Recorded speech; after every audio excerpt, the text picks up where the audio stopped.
Dok se u kući pale sveće i unosi badnjak, na trpezu dolazi ova postna pogača, simbol mira, zdravlja i zajedništva. Kako bismo pripremili ovu predivnu postnu pogaču, najprije ćemo da aktiviramo kvasac tako što u jednu posudicu dodajemo 10 grama suvog kvasca i da nalijemo malo tople, to jest mlake vode. Ovde imam ukupno 600 ml vode, sipaću jedan deo, eto možda nekih 200. Zatim u sve to dodati jednu kašiku šećera. Promešat ću i ostaviti 10 minuta da kvasac nadođe i lepo zapeni. Nakon nekih 5-10 minuta, nakon što je kvasac lepo zapenio, dodat ću i ulje. Ovde imam 100 ml ulja, ostavit ću jedan mali deo, neću sve dodati odmah, stavit ću sa strane. Dok budemo mesili, to ćemo dodati kasnije. Ovde sam pripremila 1 kg mekog brašna i u njega ću dodati 1,5 ravnu kašiku soli. Pa lepo to sve promešati. I onda napraviti udubljenje. Dodajemo sada i kvasac sa uljem.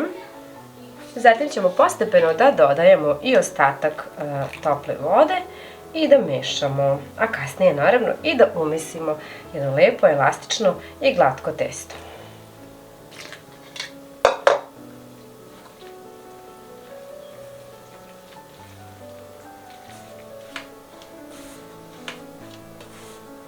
Sada ćemo dodati i ostatak onog ulja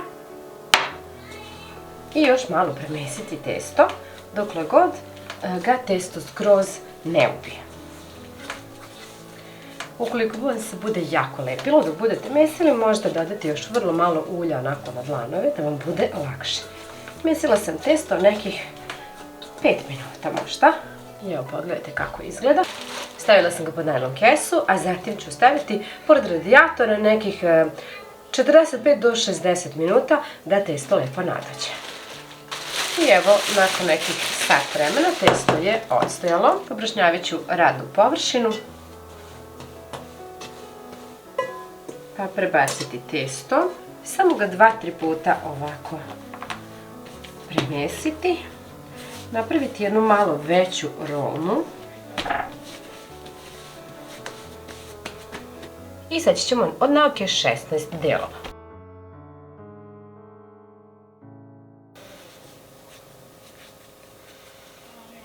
Premestit ćemo i kreirati loptice.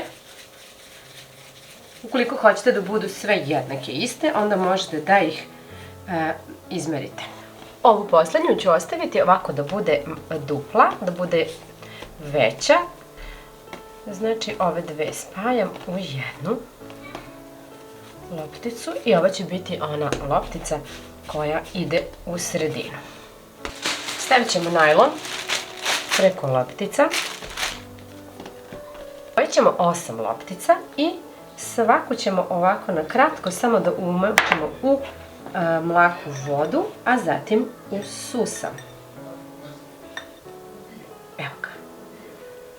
I ređamo ovako u krug.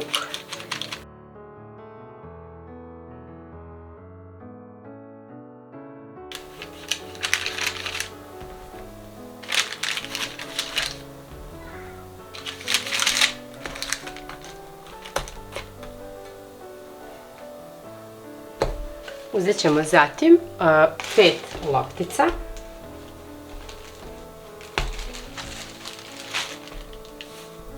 i svaku ovako malo istanjiti. Stavljat ćemo sa strane i rastanjiti i ostale.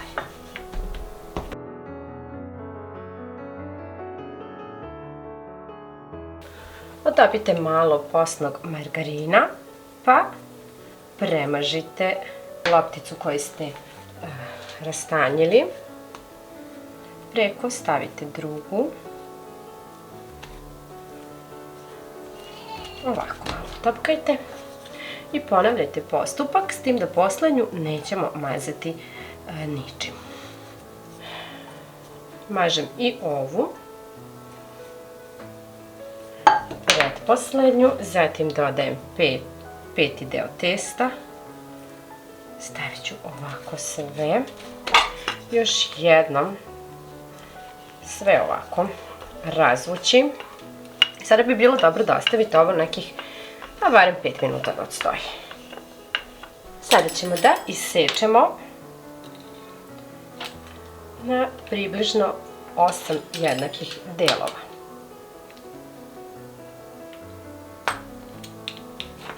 Tim ćemo svaku ovako da zasečemo.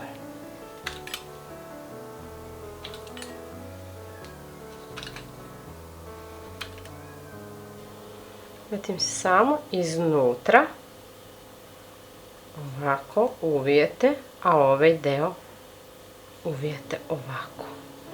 I pogledajte kako smo dobili lep oblik. U sredinu ćemo staviti onu najveću loptu. Još jednom ću je samo ovako premestiti. A zatim ovdje između ređati ove delove koje smo ovako lepo napravili.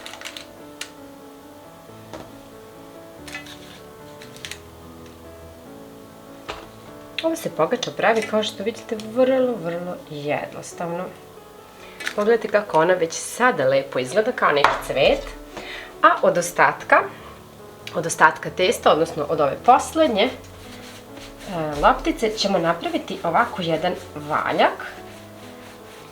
Delim ga prvo na pola, a zatim ovako na 6 delova. Ove deliće ćemo ovako da izvaljkamo.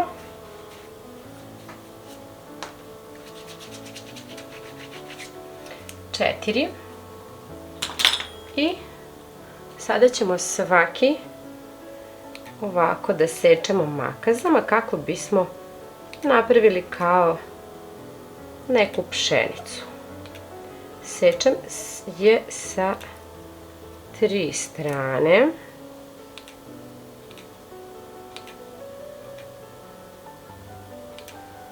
Vidite?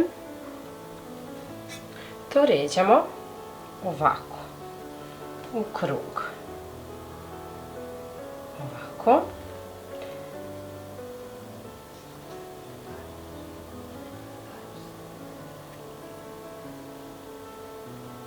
Pogledajte.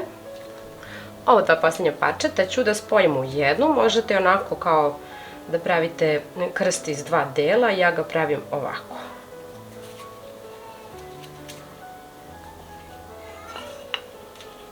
Tako što jednostavno ga isečem.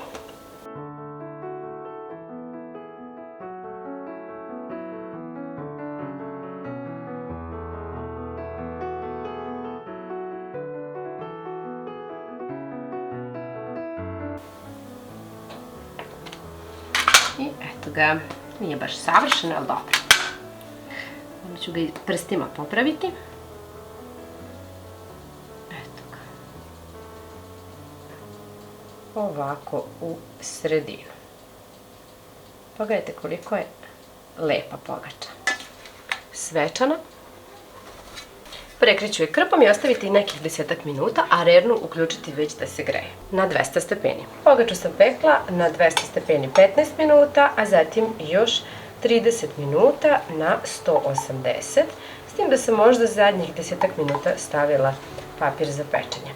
Dok je još vruća, premazujem je margarinom kako bismo dobili lep sjaj, jer ne sadrži jaja. Pogledajte kako lepo izgleda. Pogledajte koliko je ovo lepa pogača. Pogledajte samo koliko je ona lepa i meka. Evo, pokazat ću vam kako se još uvek, vidite i sami da je vruća, ali je zaista fina, mekana. Lepo se ispekla. Mislim da će biti jako lepa na bilo kojoj posnoj trpezi.